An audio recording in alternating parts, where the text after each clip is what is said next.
Good morning, colleagues. Good morning, Doctor. My apology, I was stuck in Senex, so. I was worried. Sorry.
Good morning, colleagues. It's a pleasure for me to welcome you to this book launch. It's a Unisa Press book launch for the book Critical Issues in Professional Development, edited by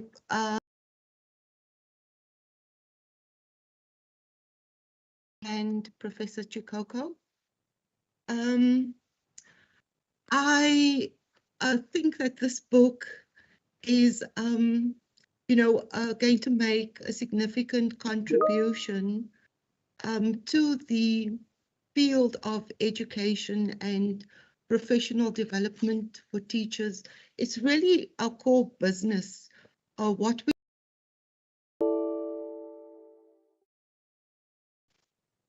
I think there's a great awareness that our students need increasingly complex skills to succeed, and that we as teacher educators also need, to continuously prioritize our own professional development. So it's not just something that we do for our students or that we promote for students, but certainly for ourselves as well within the higher education space and teacher education specifically. We always talk about the need for ongoing or continuous, rigorous professional development for students. And I think as we're coming out of COVID, although the numbers are on the increase again, we're also aware of the need to develop our students in a way that they're going to be more resilient to cope with the challenges that they face in their daily practice. We're very aware that education is an applied science. And so we also need to continuously improve our practice and the outcomes and success for our students. So, I'm sure, having worked with Professor Hasina Ibrahim on other scholarly publications, that this has been a very rigorous process. I know that Unisa Press also emphasizes academic rigor and scholarship within the books that they publish. And we all strive to enhance the quality of our public research, but also in the work we do in teaching and learning, and this huge task that we have of ongoing professional development. So it's my pleasure to introduce to you the editors. Professor Hasina Banu Ibrahim is a research professor in the Department of Early Childhood Education in the College of Education at Unisa, and the UNESCO co-chair for early childhood development. Professor Vitalis Chikoko is a professor of educational leadership at the University of KwaZulu-Natal. And I am confident that, you know, they've had a very, very rigorous process of developing every single part of this book. You know, I tell colleagues that one of the things that I would say to refer to Professor Ibrahim is rigorous scholarship. And so I also have had the privilege to work with a team in Unisa Press on another publication in 2020, and I know that everything goes through countless drafts and very, very careful. There's a great level of care that is taken when manuscripts are developed right through the process to when they finally published. So I congratulate the editors and all the authors, and thank the colleagues in Unisa Press for supporting the work that we do as academic staff at Unisa. It's now my pleasure to introduce to you the director of Unisa Press, Dr. Ntusani. Over to you, sir.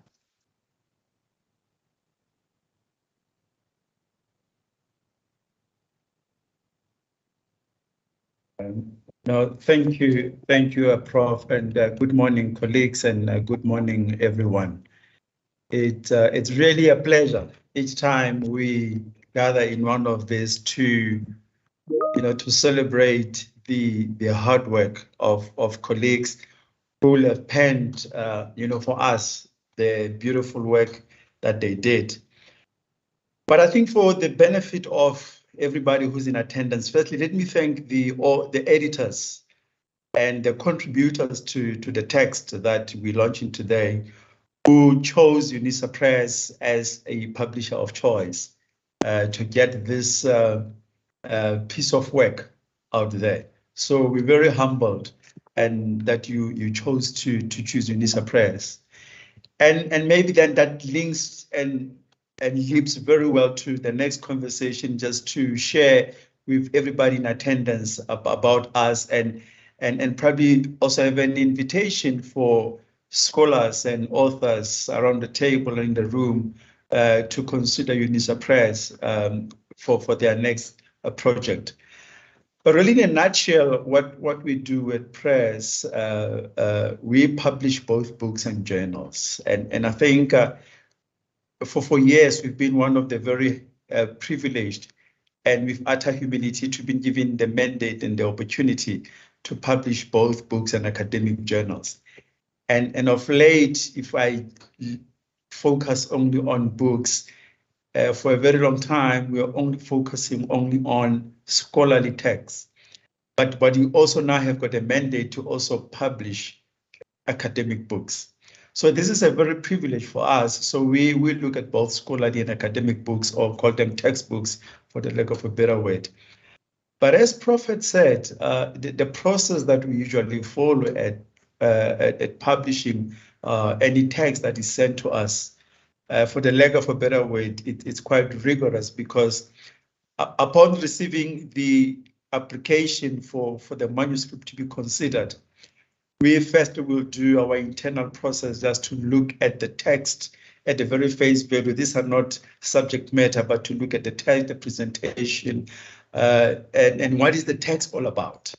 And once that is accepted, then it presented to the Senate Publications Committee.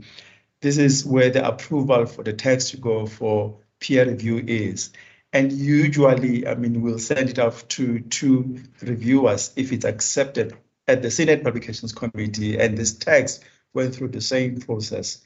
As I said, this has been one of the very exciting manuscripts to deal with, because it deals with some pertinent and yet very futuristic subject of professional development in education, particularly in early childhood. So as it came back from the, it comes back from the peer review and is accepted, that's when the team and I, and here on the table, I'm joined by my team, Sesha Sonepool, marketing manager, and her two colleagues, Sam Banele and Malama Dimaka. So let me recognize them. Then the process, once it came back from reviewing of putting together the text, starts. And this will take us anything between 4 to 6 months, depending on the complexity of the text, what is in the text. That will include graphics, pictures. But we have got, again, an in-house team of designers, highly experienced designers, that will work together with the authors or editors. So that's really the same thing that this book went through. But I thought I would just share that with our audience and everybody in the room, just to understand the process that we undergo when we receive the text until it goes to finalization. One of the sweet moments, it's always when we have finalized the book and we get the blue copy, we send it to the author, and the author give us a seal of approval that yes, indeed, they are happy. Because that is one moment that brings us to where we are today, where we launched this book. The textbooks will follow the same, but not all textbooks will go through a peer review, but I'm just mentioning that there will be a relatively shorter process as far as the textbook publications are concerned. And I mentioned earlier that we also publish academic journals. We've got in the stable currently about 46 or so academic journals, and some of them, about half of them, which is 25, if my memory is well, we co-publish that with Routledge, Taylor and Francis, domiciled in the UK. I should say we've also observed a very growing appetite for our authors, particularly in the university, who are also choosing some of our highly prestigious journals to publish in them. And what we pride ourselves in the journals is because not only that our journals, which is about 98% of our journals, are accredited either by Department of Higher Education and Training or other international indices. And our drive currently is to make sure that there is a dual accreditation, lack of a better word, where our journals are not only on DHET. And we also found that in the entire stable, about 70% has got listing 2 on the international indices.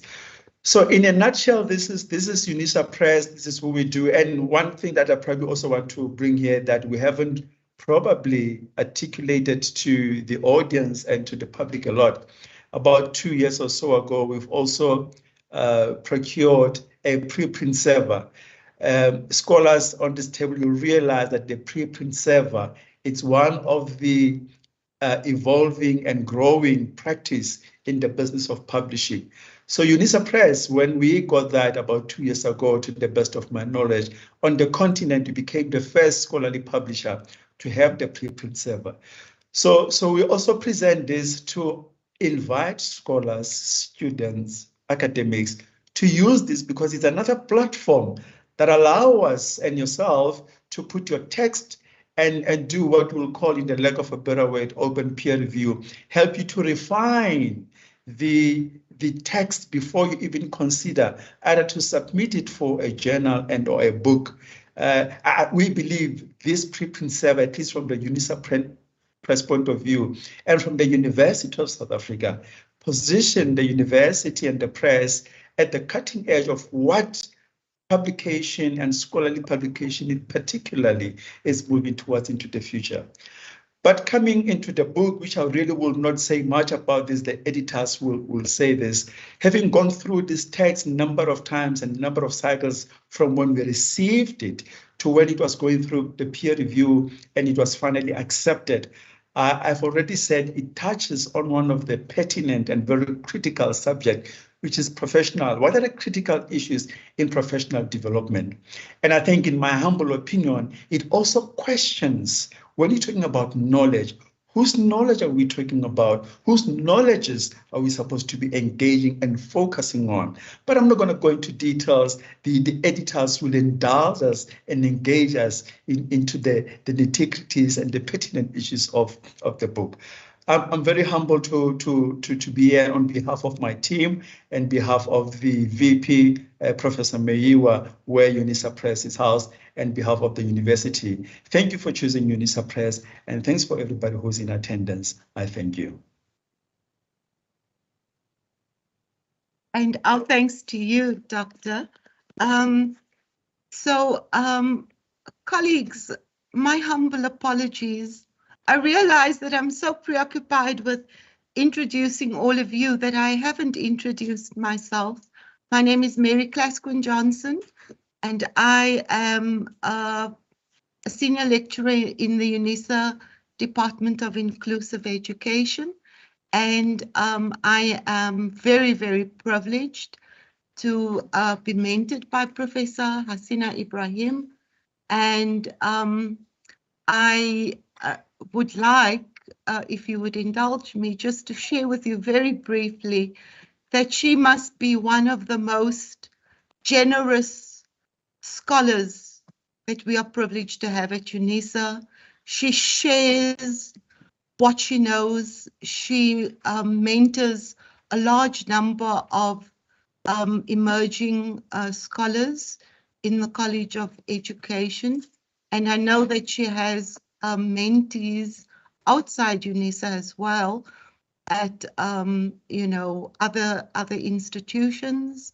But she's just incredibly encouraging. I regard her as my big sister when it comes to research. And so it's such a privilege to work with her and to also introduce her as one of the editors of the book. And Professor Hasina is really promoting, I think, rigor in scholarship in just the most kind, gentle, developmental way. I can't think of anyone that has been a greater source of encouragement to me personally, but also to just all the colleagues in the Department of Early Childhood Education and the College of Education at Unisa. So I hope that that's okay for me to share that. And to also just introduce her again now and Professor Chikoko, and to hand over to them. Thank you, colleagues. Thank you very, very much, Dr. Clasquin Johnson, for those very kind words. And I'm just trying to find my camera. There's it here. I hope you can see me and it's not too much of a glare. Yes, it's a very, very exciting moment for us to launch this book, which took quite a bit of time, in terms of its development and trajectory. But it is here, and we are really very excited. My co-editor, who is Prof. Chikoko, is unable to make it today. So I will bring in his efforts as we go along in terms of the presentation of this book. I thought what I'll do is explain to you the kinds of moves that we made in this book here, because I really think that as as a mentor and as someone that is trying to push the boundaries of knowledge in early childhood, and beyond in terms of education, it is important for emerging scholars, for example, to sort of learn the ropes of how you do an edited book. So in the content revelation, you'll also get insight into putting together an edited book. It's not easy, and it challenges you in different sorts of ways, but it is most rewarding, especially if you are committed to do boundary pushing and you are committed to people's development. And both of these were very, very important in the way in which we went about developing this book. I'm just going to share my screen because I have a PowerPoint.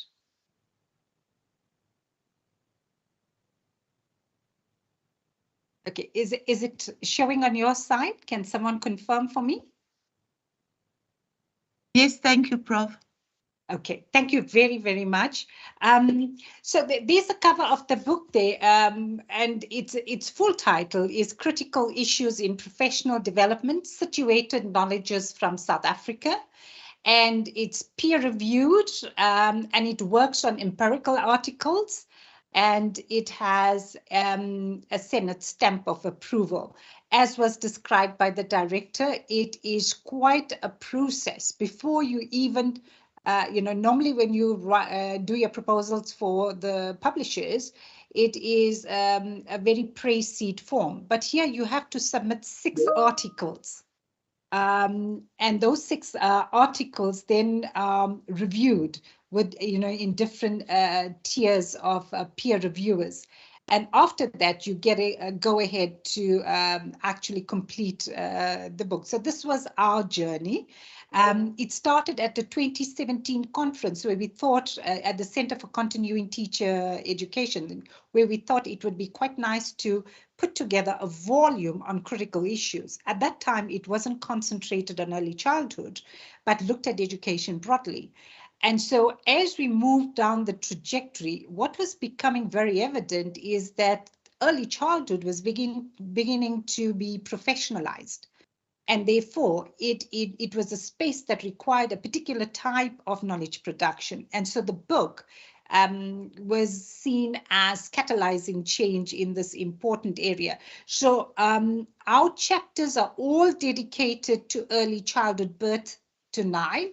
And we have one outlier chapter, which is by Prof. Chikoko and his student, which looks at a curriculum change. And we thought we'd bring that in because early childhood is experienced the shifts and turn in curriculum generated learning. And we have National Curriculum Framework dovetailing into the CAPS. So we thought it would be a good idea to bring that into the mix of the discussion on professional development. But looking at how this book was inspired in terms of the South African struggle journey.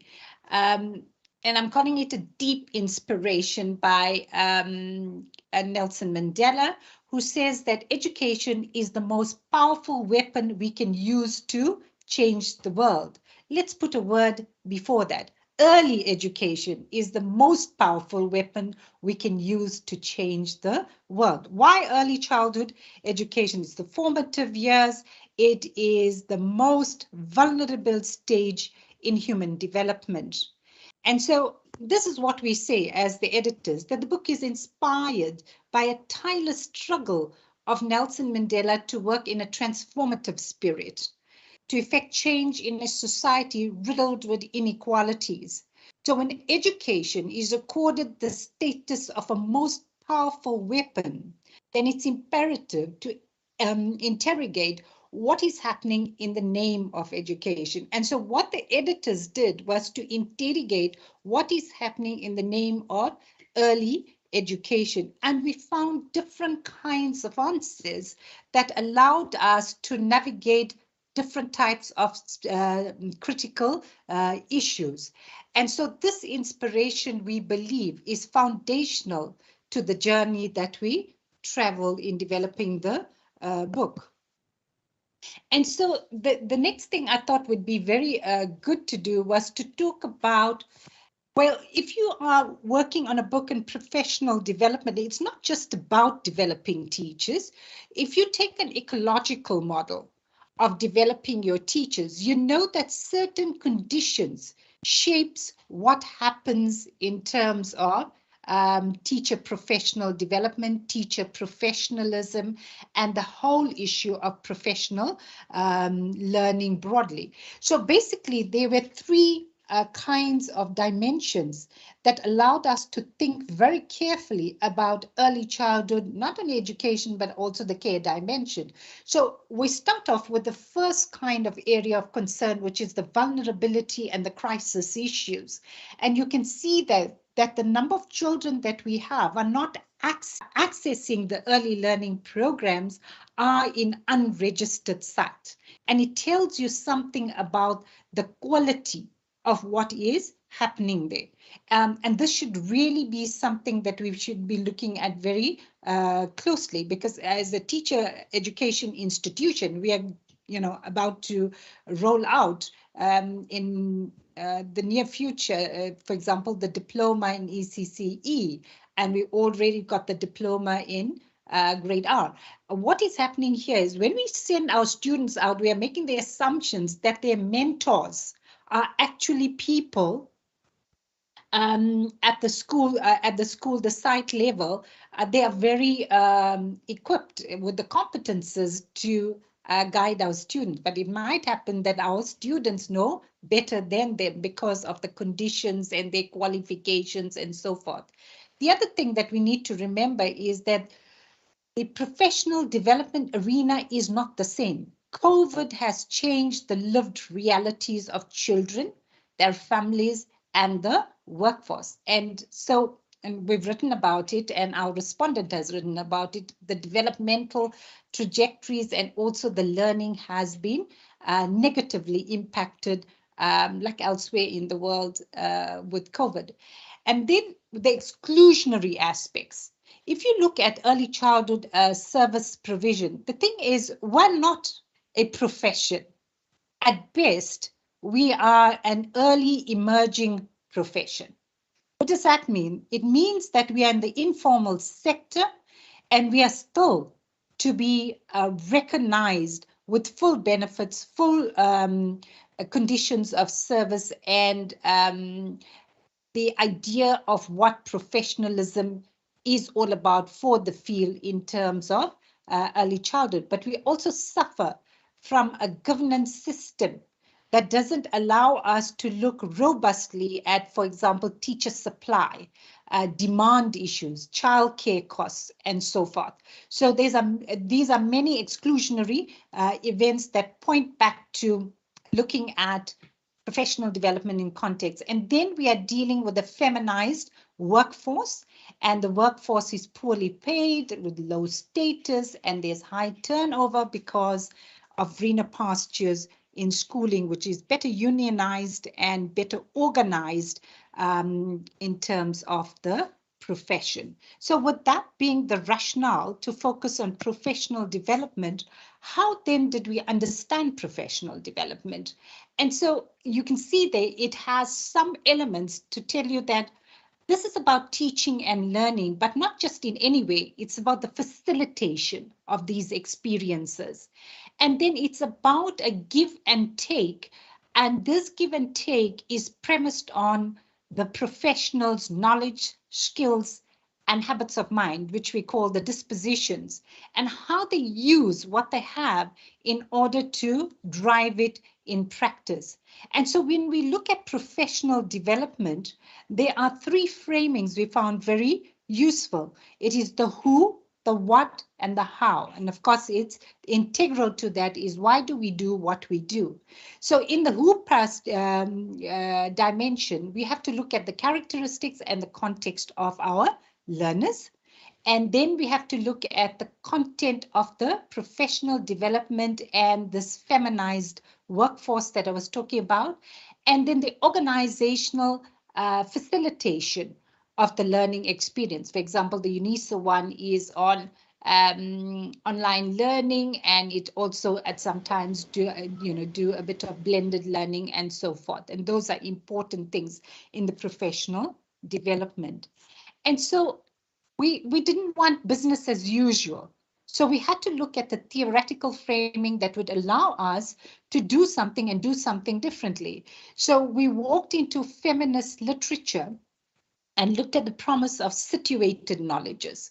So if you look at situated knowledges, it is about looking at knowledge, the epistemologies that are masquerading as universal best practice, for example. And so what Haraway does is she looks at this universalism and she takes a critical stance in terms of what epistemologies are all about, together with Lorraine Code. And so these are important questions that we should be asking as scholars, as researchers. In early childhood, what counts as knowledge and whose knowledge counts? We are very, very used to using, for example, best practice from the global north. And when we do that uncritically, we are actually shooting ourselves in the foot because we don't give ourselves the chance to make our own knowledge. So we become what we call the knowledge consumers rather than the knowledge generators. And so as researchers, early childhood researchers, we need to critically engage with what we are given so that we can find better answers, but not just as researchers, as practitioners, as teachers, as supervisory staff, and so forth. So when we generate the knowledge, we are then positioning ourselves as knowers. And we're saying that please value our ways of knowing. And then the knowledge perspectives are actually informed by different kinds of factors, including the cultural, the social, the historical, and intellectual context. So you need to, make opportunities for those that are in professional learning to establish themselves as knowers and to take those subjective positions and to find the best solutions for young children and their families. And so you know this, but we need to practice it more, that knowledge is not natural. It comes from somewhere and it is partial. Okay, if there's a possibility, there's always other possibilities to look at knowledge. So with that kind of framing around situated knowledges, it gave us a very good idea of how we would look at, for example, the structure of the chapters, how it would unfold. And so my take on this, and Prof. Chikoko's also, is that we were developing through this publication a new cadre of early childhood researchers. And I've just put a few, and you'll hear just now from Dr. Daris, her journey in one of the chapters. So if you look at what are the critical issues we privileged in this book, to disable top-down professionalism that comes in the policy document and what government just tells you, you have to do this and this is your regulation. We're saying no, you have to look at bottom-up professional development, because the answers that policy makers are looking for lies in the front line. And so if only the top acts on its own, then we have an imbalance and a skewed perspective that doesn't resonate with the realities. And I really would like to encourage, government officials to take a walk more often into early childhood centers like the president just did recently. And it gives a reality check on what early childhood is all about. So to develop our professionals, these policymakers have to gel with the realities of knowing who children are, who are families, what kinds of practices, what conditions shape the way in which these practitioners do their practice, and how are they abled and disabled with what they have. And then we looked at pedagogy, of changing pedagogy. We are witnessing a lot of schoolification in early childhood. meaning that pencil, paper is given to children that are as young as 2.5 years old, because we need to produce evidence to show the parents that the children did some work, so you're getting value for your money. So changing pedagogy means more play-based and more engaging pedagogies. And then the sources of knowledge, I won't say too much of that because Dr. Durries will explain there. Another key issue is we cannot look at children as ignorant and as sponges, as not knowing anything. These are people in childhood. And as such, they have expertise which adults have to tap into and listen to. This is for a lot of people, this is a very different way of looking at babies and toddlers and so forth. So it requires quite a bit in terms of the mind shift towards more affirming ways of children's participatory rights in early childhood. And yet another issue affecting the professional development is multi-grade teaching. So we're very used to having our programs structured according to age. But there are setups where children of different ages are put together in one setting. And there are advantages and disadvantages of that in the South African context. So the engagement there and the arguments, they point in the direction of this being a less tapped into area in terms of the content in teacher preparation.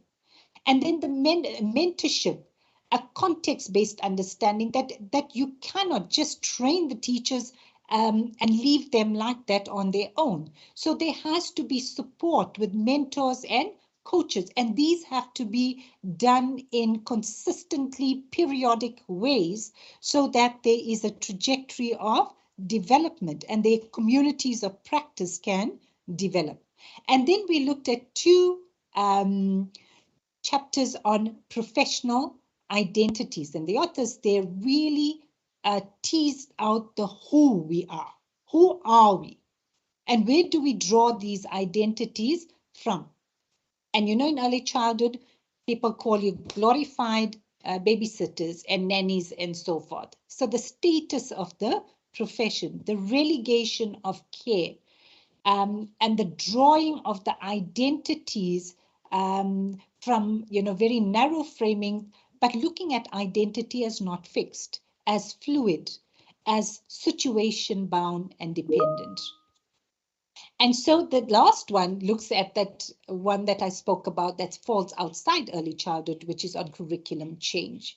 So what is it that happens when curriculum change is effected, and how do teachers and managers experience this? What are the pushbacks? And how do these pushbacks sort of constrain what is possible when you change the curriculum? And in that chapter, you'll get the idea of change paralysis. There is this nice metaphor of being frozen and unfrozen and looking at what makes you get into those states in terms of what you do with children. So overall, you'll see a bit of green and blue and red and what have you. This book here bears testimony to the importance of growing a new cadre of early childhood researchers, right? And I've just used some examples there, and Prof. Chikoko as well, in terms of his students, that they are mentees, and these they are former doctoral students, there's fellow researchers, all making early childhood a scholarly and a research space. That's our responsibility. The NPOs have their responsibility in terms of showing the way in an informal sector to enable the government to come up with new solutions and so forth. But we're about knowledge production, about knowledge generation, about being evidence-based. And here we are with new cadre of researchers into the space. And remember, we were not like this when I started off in February 2002. Okay, there were like practically no professors, right? Very few people with doctorates in early childhood. And now the situation has changed. And here we are with early childhood researchers, and here's a publication that bears testimony to that. And so what is it that professional development should be doing via this book here? What are the messages that we are saying? That workforce diversity should not be taken lightly, that you cannot have a one size fits all. There has to be contextual engagement. Then we really have to look at competence and standards. And we worked on this in the Peace Project, and this is going catapulting into the next phase in 2023. So if you're working with young children, you have to be highly qualified. So it's not a transition of a role of a mother taking care of her children and then just going into an institution and meting out custodial care. If we are professionalizing the field, the knowledge has to follow suit with the action. And then we need to use an asset-based approach instead of a deficit view of the teachers that we are working with. And child participation. Babies and toddlers have something to say, but they don't always use language in terms of words. They use hundreds of languages, of which the educators, the teachers, the practitioners have to connect with. And then multi-grade teaching is a reality in South Africa, and therefore we need to build teachers that have that competence. And events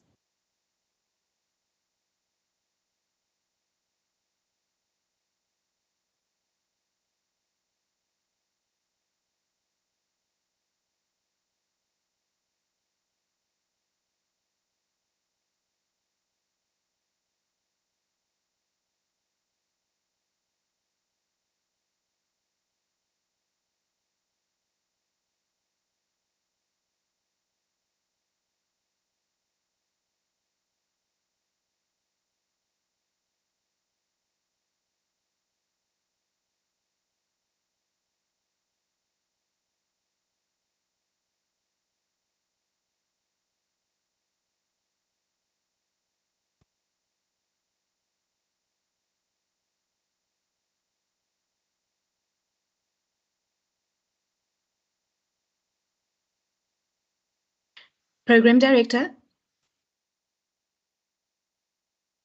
Can you hear me? Prof, I've seen you back.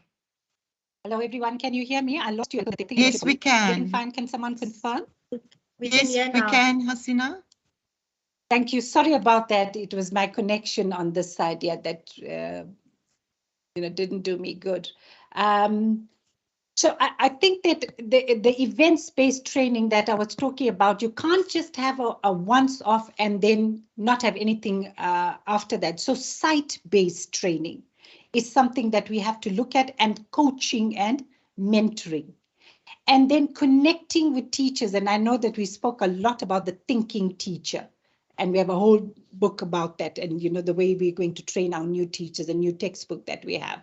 So that's saying that it is important to make sure that we have teachers that are intentional, that are purposeful, that are goal directed. And then with regard to identities, early childhood teachers do not have fixed identities. They shift and change, and they are in the professionalization. This needs to be taken into account. And lastly, curriculum change should not be debilitating. Anything that we add to it, we expand our curriculum. At the moment, there's a lot around play-based learning that is bringing different kinds of demands that are made in the curriculum. And with that, I want to invite you to really engage with the issues that the book presents, but also to get this as part of your library. And I want to encourage you also to make this a reading for your students so that they are able to gel with the latest in terms of what they are going to encounter out there and what are the demands for them in terms of their professional development, and to reclaim early childhood as a professional space, It is not a place where you just go and volunteer to do something and expect everything to turn out like magic. The more we professionalize, the greater the demand for certain kinds of knowledge, skills, and dispositions. And with that, I really want to thank you for being on this platform. And I do hope you get a copy of the book, that you would engage with the ideas, and that you would then position yourself as an advocate for early childhood and as an advocate for robust quality teacher development and professional learning. And with that, I thank you very much.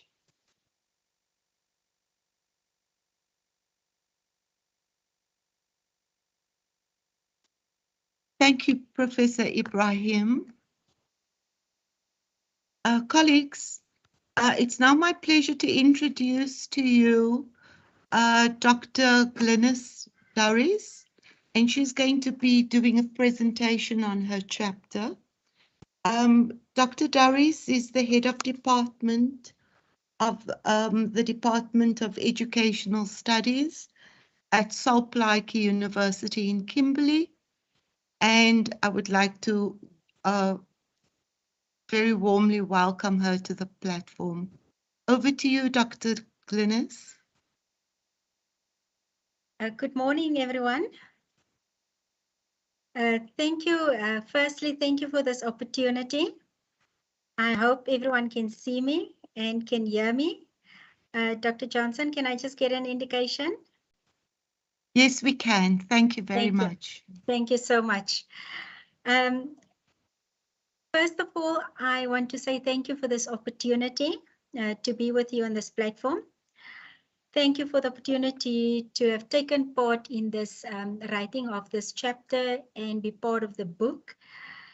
And this is all due to my mentor and my supervisor, Prof. Ibrahim. And in terms of my PhD experience,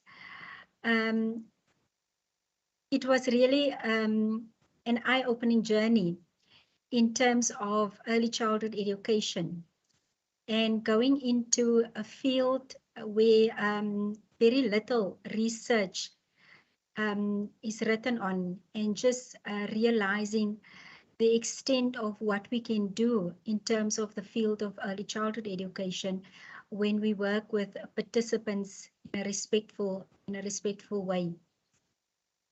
And my research is based on the concept of taking an asset-based approach to what the practitioners do within the early childhood centers. And I specifically looked at the funds of knowledge that they come with.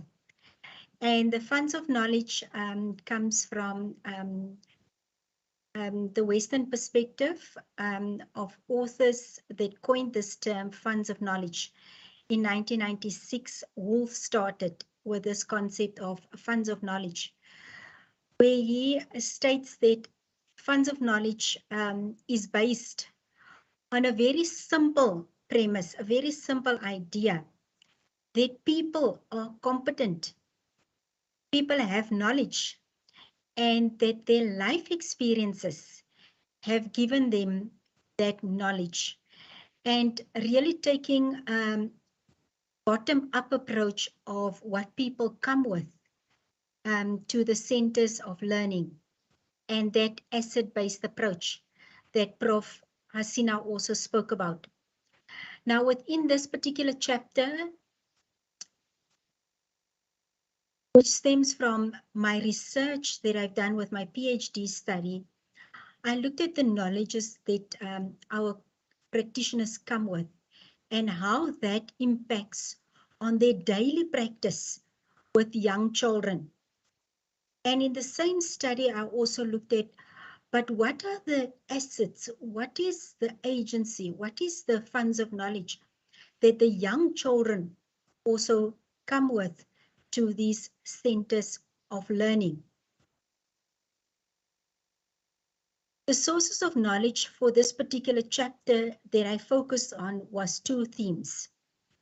And the other 6 themes was based on aspects of children's social circumstances, practitioners caring for children, the communities of practice that they worked in, the content knowledge from the training that they received, and also their knowledge of center-based practices.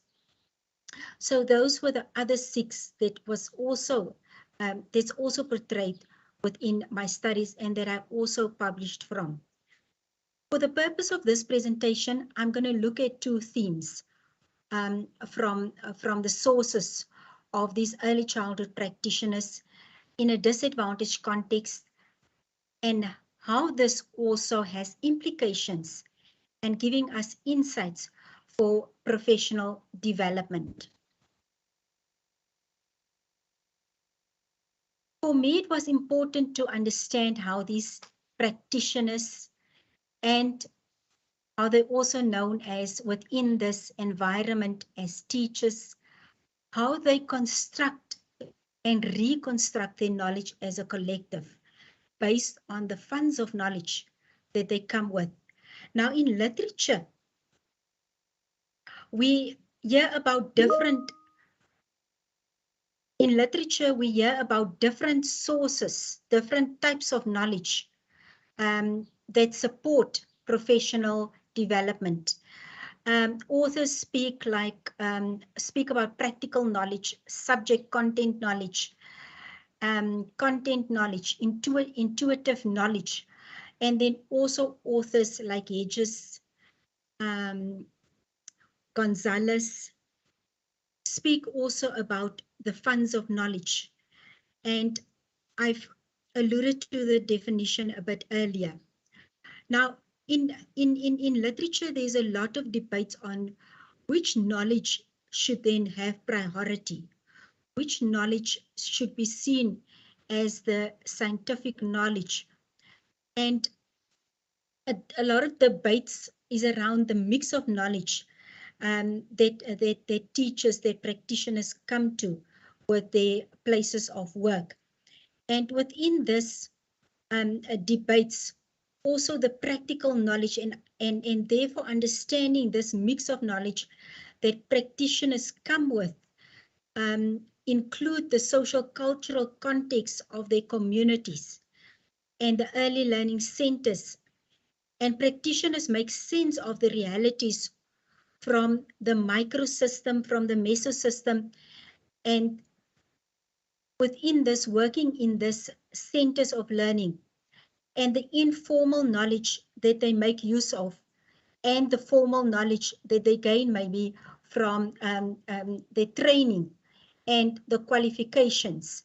But when it comes to the practitioners that took part within this particular study, these practitioners were unqualified, and these practitioners had to rely on 3 weeks training from the Free State government. And the knowledge base that they work with was very informal, very practical, based on the social circumstances of the center and the social circumstances of the children within this community. And they were then afforded this opportunity through the Free State government to take part in formal training for 3 weeks. So this mixture of knowledge was then that the practitioners work with. But we also know that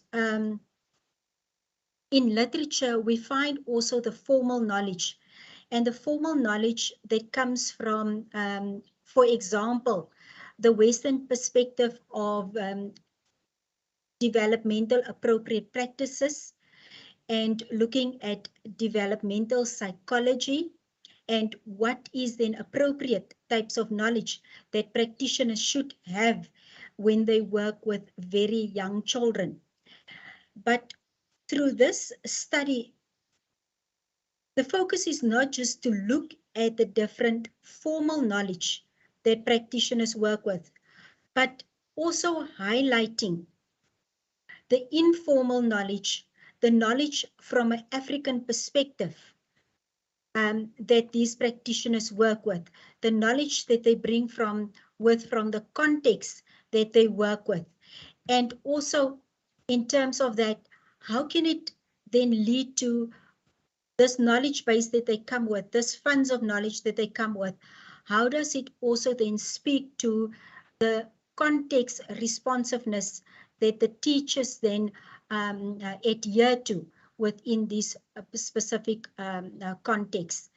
And therefore also being context responsive, being responsive to the needs of the children, the needs of the communities that they work in, and using the knowledge that the practitioners come with and looking at an asset-based approach and not just at a deficit perspective. Because through training opportunities, the view could be taken that let's go and intervene. Let's go and support, because these practitioners don't have the formal knowledge, but also acknowledging that the formal knowledge is important, but there are also other types of knowledges that practitioners come with: the personal knowledge, the informal knowledge, and then the funds of knowledge. But also throughout this chapter, the funds of knowledge that practitioners come with, it's highlighted in relation to the capitals that they also come with. And within this context and within the paradigm that is used within this chapter, the capitals linked to Yoso's 6 different capitals that Yoso proposes, and how this capitals is used within a center to navigate then also better possibilities for young children, better practices with young children within these centers. But I'll also speak a little bit further on this. Now, I also within this chapter focused on our policy initiatives and our policy context within the early childhood space. And for instance, policies that bring across the minimum requirements for programs leading to qualifications within the space of early childhood care and education. And that's the policy of 2017 from the Department of Higher Education. And what this policy proposes for professionalizing the field through qualifications that these practitioners can then access, and bringing this professional knowledge also that practitioners do need when they work with young children. Also at the National Curriculum Framework, the NCF, and what this document proposes for the curriculum guidelines that practitioners can use to support children's learning, but that this curriculum guideline also emphasizes the knowledge base that practitioners come with. What are the starting points that practitioners come with when they work with young children?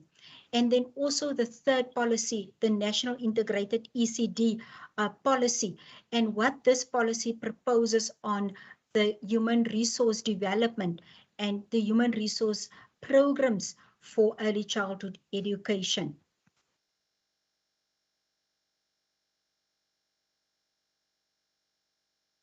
Where we see also in terms of these policies and how it highlights the issues raised around practitioners, their knowledge, and the variety of knowledge base that affect responsive practices with young children of the ages birth to 4 years in the South African context, and how this become important for informal and formal knowledges that our practitioners need.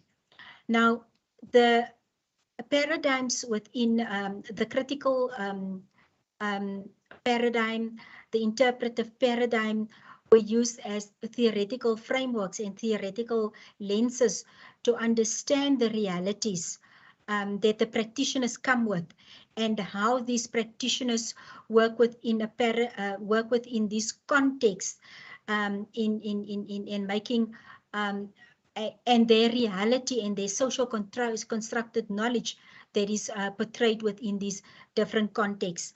So therefore, the concept of funds of knowledge assisted me to understand then also the multiple realities that the practitioners come with and how this feeds into the different sources that inform the practitioner's knowledge.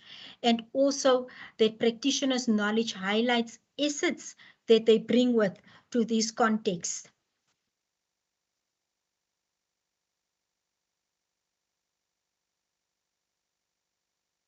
The critical paradigm also views social reality as a continuous process, a process that is really contested, that's multidimensional, that is not a linear process, but it's a continuous process, continuous discourse that's created in an ever-changing arena of social power, and how this power shapes and reshapes the daily realities that the practitioners work with. And working within a critical paradigm that fosters for me to have a more sensitive view, a more sensitive approach to what the practitioners come with and what they do within these centers. But also in terms of this critical paradigm, the work of Zippen also talks about the dark funds of knowledge that practitioners are faced with, where this dark funds of knowledge became important in problematizing the funds of knowledge that exist and links to the negative circumstances that the practitioners work within, and the negative circumstances that children come in. And in light of that, how practitioners use then the capitals from Yosso's theory on community cultural wealth, and saying that practitioners come with aspirational capital, social capital, resistance capital, linguistic capital, and how they then use their funds of knowledge in conjunction with their capitals to make sure that they aspire to better circumstances, that they aspire to better practices for young children within these centers and for the community that they work within. In terms of the methodology, just a few aspects from this. It was a qualitative case study of 4 different centers within this community. And these centers that were community-based centers, but also privately owned centers. And the practitioners from these centers were purposefully selected because they attended these 3 weeks of training that the Free State government then offered to them, so that they can expand their formal knowledge that they also needed when working in these centers.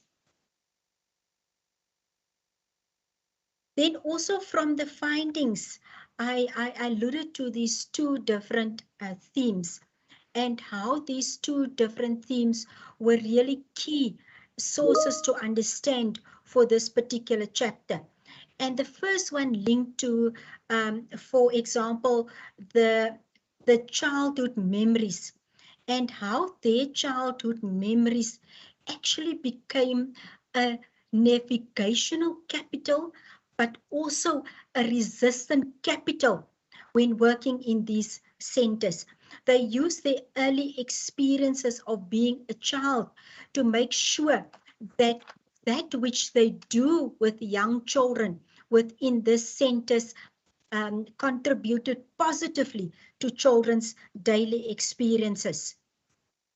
And some of the excerpts that you would find within this chapter is something like, for instance, where the practitioner, one of the practitioners said that the games that she played as a child was hopscotch. And she knew that this hopscotch game wasn't just about numbers, because maybe the young children were the children were too young to understand the sequence of numbering. But what came out for her was the fact that she could, for instance, develop their gross motor skills. Because now in the training, she heard about this concept of gross motor skills, how to develop the bigger muscles through playing games with children in these centers. And she then in this community of the centers propose that they play such games with children so that children can develop their fine motor skills, but also most importantly, their gross motor skills.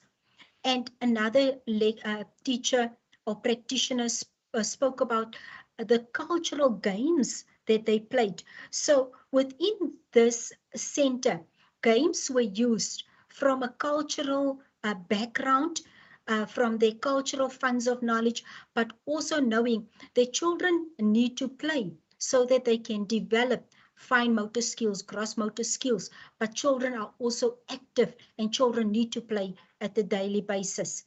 So their childhood memories really became this funds of knowledge as a source to also develop a different games were developed so that they can develop the physical, the social competencies of children, but also making sure that children also within these centers are also protected. And what this brings across is the toxic environment that children grew up. And this linked to what Zippen said about the dark funds of knowledge, because the practitioners could now think back of when they were a child. Their learning wasn't always positive. Their learning was also through moments where teachers were harsh in their disciplinary measures. And teachers mentioned the corporal punishment that they were exposed to. And because they mentioned this, because they've gone through this, they then acted as a protective, this protective stance that they had, that they don't want to replicate these type of practices with young children within these centers. And that's why I said earlier that their funds of knowledge, their sources of knowledge was used in such a way that the knowledge that they have about their memories was used in a positive way, but also as a protective factor to make sure that they don't replicate these type of practices with young children. So that was turned into a resistance capital, navigational capital, but also the social capital that they use so that they could devise different ways of making sure that children practices are, for instance, positive. The second theme, colleagues, linked to the community context of vulnerability. Now, this community, this disadvantaged community, had different pockets of violence, violence against young children, and practitioners were really very sensitive towards the circumstances of the community and this context of vulnerability, this toxic context, and their dark funds of knowledge, which they use within this context, and how this dark funds of knowledge they use in a positive way to make sure I know where children come from, and I know what I can do to protect children from these type of vulnerabilities. So the practitioners within these centers, some of them mention things like, for instance, they understand where children come from. They know the difficulties that young children face when they go home. So for them, it is to care about young children, to love young children, and to show them a better reality within these different centers. Some of the teachers, practitioners spoke about the fact that the community is also known for violence, but also substance abuse. And they knew this was part of their funds of knowledge.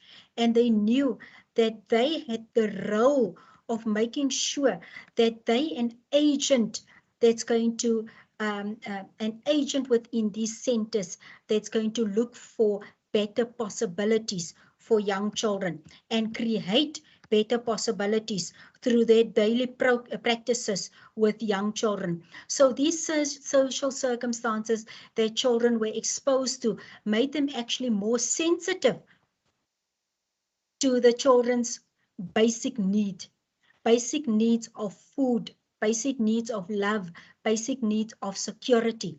Because we know that Maslow's hierarchy of needs in the theory also talk about if the basic needs of children, of learners are not addressed, then children won't be successful, then children won't succeed.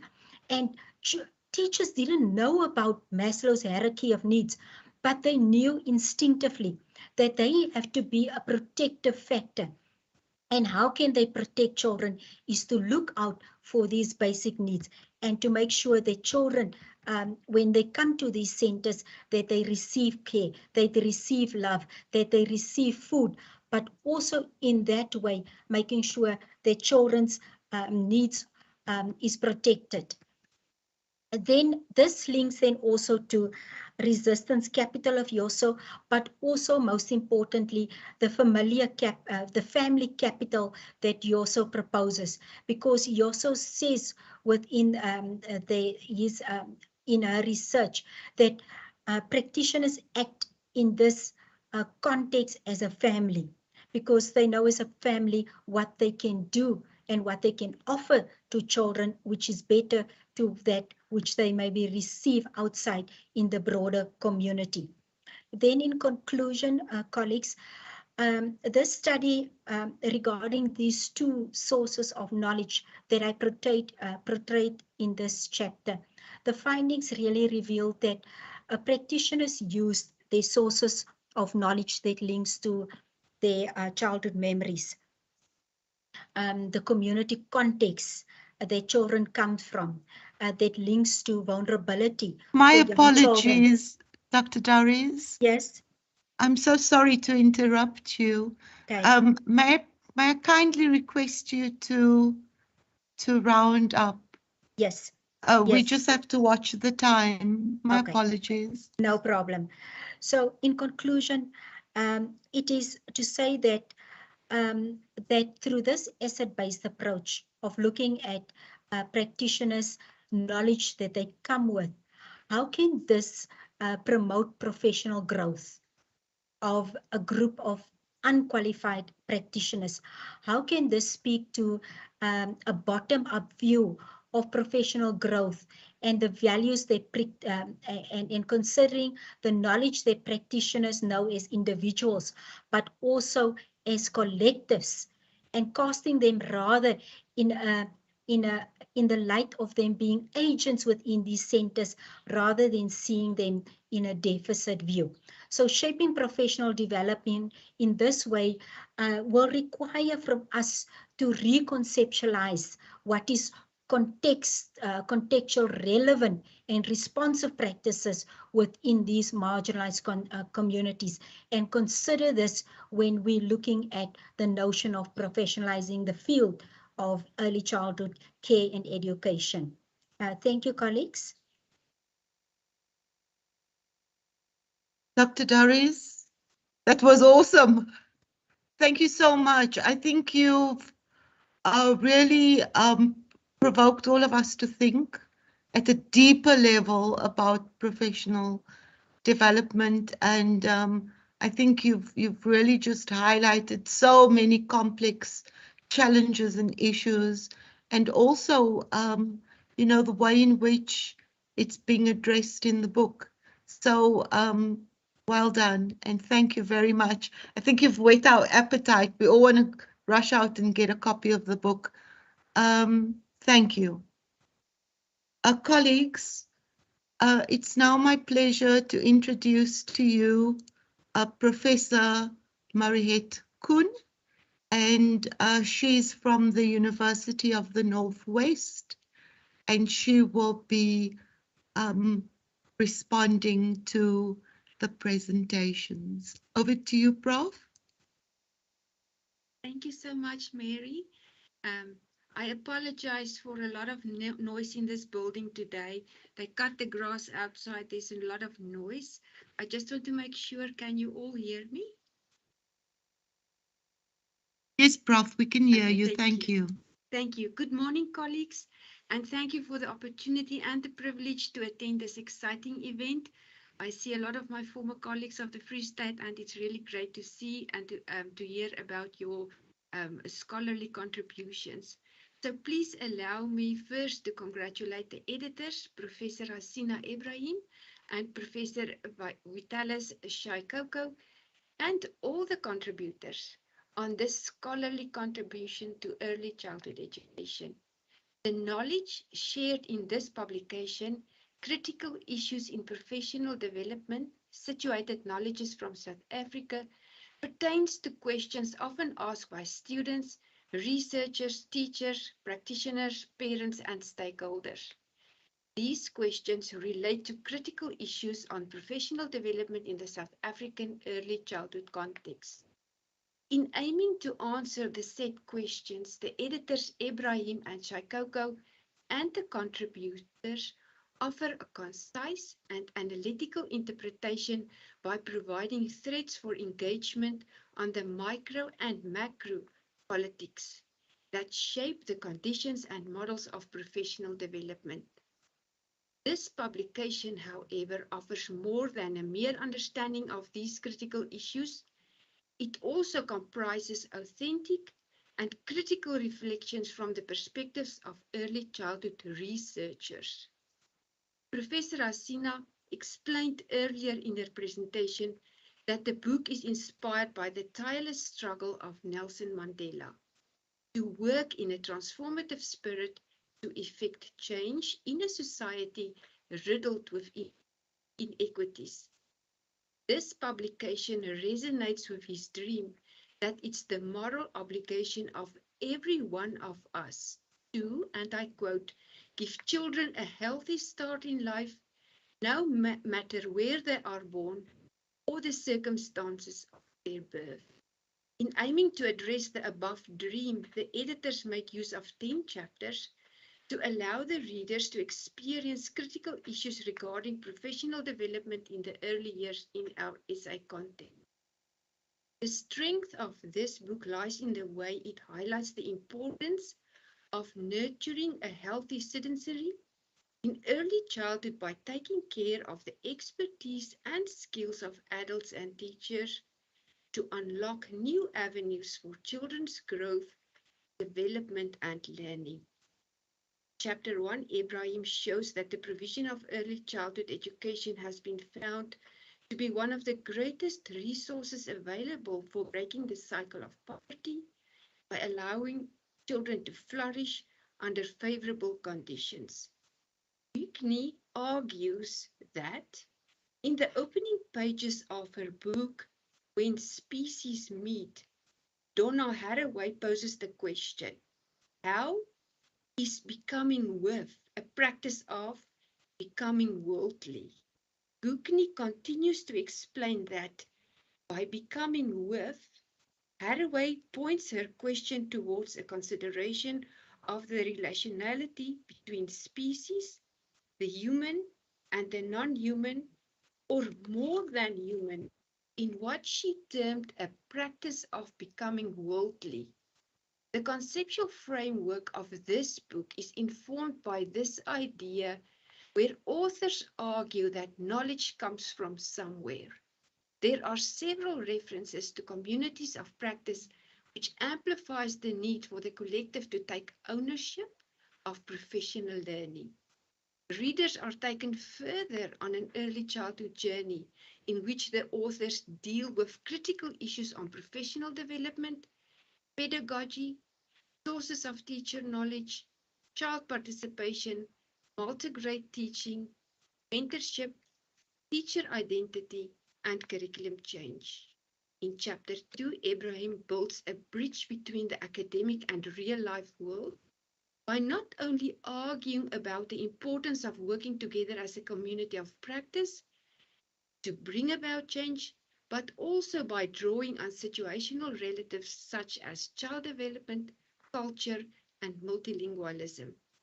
In Chapter 3, Abraham, Runaway, TC, and Paula capture the voices of teacher educators, NPO practitioners, and departmental officials to address the key issue of changing early childhood pedagogy. The idea of funds of knowledge, as we have just heard, is an asset-based approach, and Darish used this to highlight the importance of focusing on personal and informal knowledges that help to direct responsive action for children in a vulnerable context. In Chapter 5 by Sheikh, the important topic of participatory experiences of young children in grade R is foregrounded to show how validations, invalidations, authorizations, and mobilizations occur in the name of child participation. Tahuli, Chapter 6, looks at teacher professional development and its influence on the preparation for multi-grade teaching.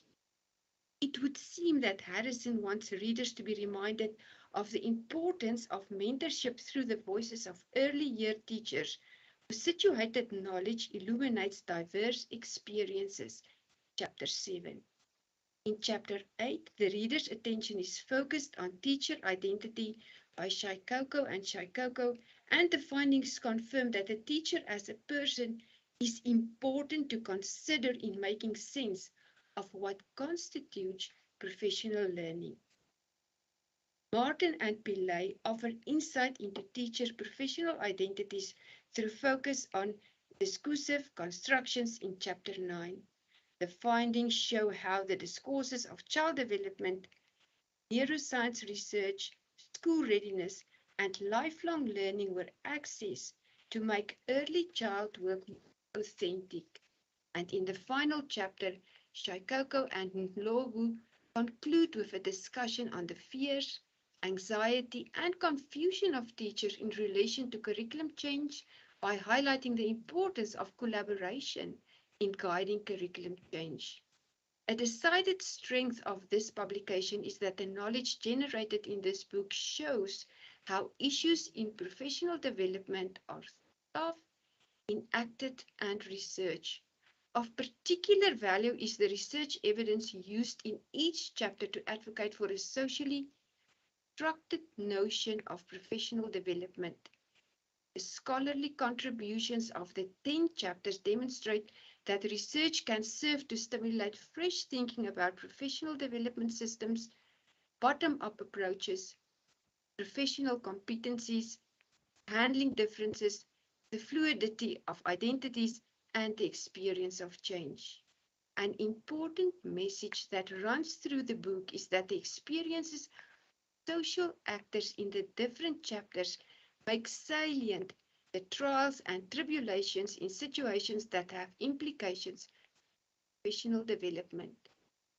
Critical issues in professional development, situated knowledges from South Africa succeeds in showing readers feasible ways of making contribution towards building contextually responsive professional developmental opportunities for students, teachers, managers, mentors, and other stakeholders in the early years of practice, policy making, and research.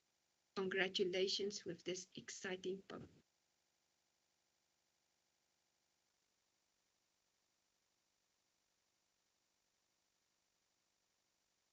Thank you very much, Professor Kuhn.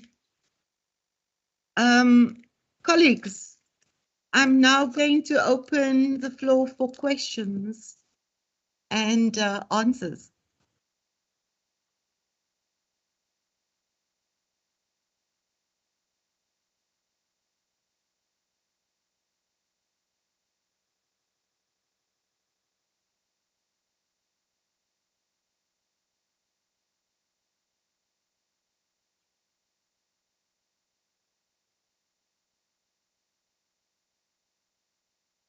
Would anyone like to pose a question to the editors?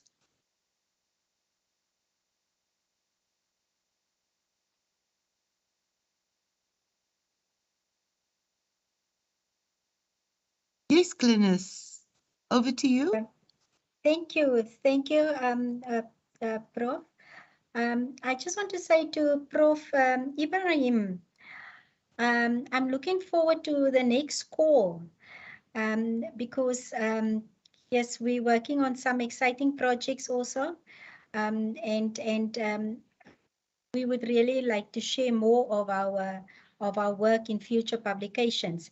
So I'm asking, that's a comment, and also asking what's the prospects for future calls to publish within the field of early childhood care and education. Thank you. Thank you, Doc. Do you want me to respond, Dr. Johnson, or do you want to take a few more questions? I don't see any more hands right now. So please go ahead, Prof. Okay. Thank you very much, Glynis, for your comment and spurring us on to do more knowledge production in this field. And certainly there are, if I would really like to see you inspired by this project and taking on the role as an editor for the projects that you're doing. You can put the findings together in a book. So don't wait for us, but rather take it upon yourself to navigate this path. And at least you have a kind of outlet, a publishing house now, as was noted in terms of Unisa Press and what they can offer you. So yeah, putting it back to you, I would like to see you taking the lead as an editor, and I'm always here to support. That said, we were at a meeting yesterday, and I know Linda and Michaela are here also in this platform for the South African Research Association in Early Childhood. There will be a variety of opportunities to look at research and look at publications. We've just completed one in June this year called Voices from the Field.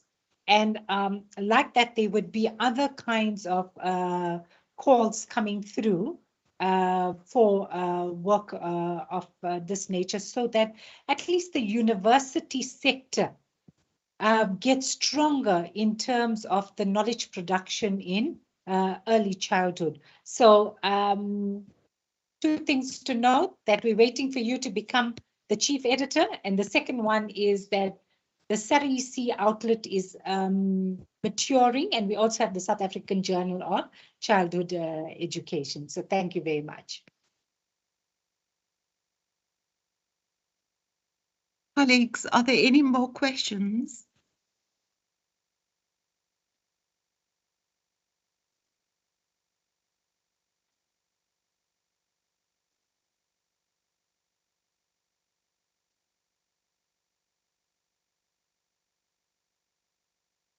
Prof. Ibrahim, there are no further questions. Shall we proceed? Is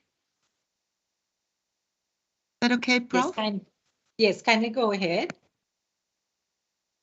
Colleagues, our final item is from Unisa Press and the marketing manager, Ms. Swanepoel, who will conclude today's event with closing remarks. Over to you, ma'am. Good afternoon, colleagues. I hope I am seen and I'm audible. Yes, ma'am, perfectly. Thank you. Thank you. Thank you very much. Yes, it's the final item on the program, and we want to thank everyone for their contribution, obviously. It is always an honor to be in a space with intellectuals that contributes in such an impactful way with the intention of building education and an educated society. And obviously the contribution to the education sphere as a whole, ensuring that the focus is placed on important subject matters in the space of learning, reading, and researching in early learning. It is no doubt a lot of work a lot of work went into this initiative, as mentioned throughout the program, from the editors to the contributors, and then finally, obviously, to the launch of this book. This event is testament to this work. As a representative of Unisa Press today, we thank you for choosing us as a publisher. Like our director said earlier on, we are honored to take part in contributing to the distribution of this kind of manuscripts. It is available in hard copy, which can be purchased at any selected bookstore at 250 Rand. It is available in soft copy and can be downloaded from our ebook partners store, Snaplify. I think all that information is in the chat box.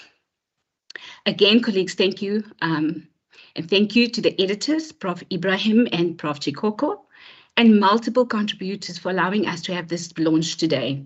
I'd like to further thank each person that contributed to this program. Our program director, Dr. Marie Klaskin-Johnson, the editors again. The chapter presentation from Dr. Doris obviously gave us a detailed presentation of what can be found in the book, and as well as to Professor Kun for her positive words towards the contribution of towards the contributors rather of the book. Your presence is appreciated and acknowledged. Then to the Unisa Press director, Dr. Ntwesani, for supporting and always believing in the work that is done at Unisa Press, and personally overseeing and providing leadership in each project from start to finish. As a norm in learning from the best leaders such as Dr. Ntwesani, I'll practice his leadership style this morning and thank the different sections at Unisa Press, as well as our external partners that made it possible for us to launch this book today. From the SPC council members to the marketing team, each person in the line of production. And of course, it is not the last we'll see and hear about this book. It was not produced for it to be placed in an archive somewhere in a library. Our sales and marketing teams, Sam and Dimakazo, have already started in making sure it is easily found, should it be searched for, on our internal and external platforms. Thank you to our partners, Unisa Radio and Sound and Video, for their continued support for every launch that we call them for. Colleagues, now I want to thank you for taking the time to be with us today. And obviously, since we are closing now the session, I'd like to wish you all a good read and a lovely day further. So from me and Unisa Press, obviously congratulations to the editors and the contributors, and go well.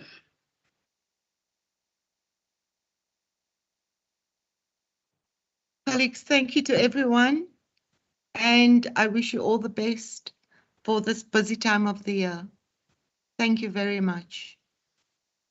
Thank you. Colleagues, and have a Thank you, beautiful day. colleagues. Thank you. Thank you. Bye-bye. Thank you. Bye-bye. Thank you. Bye.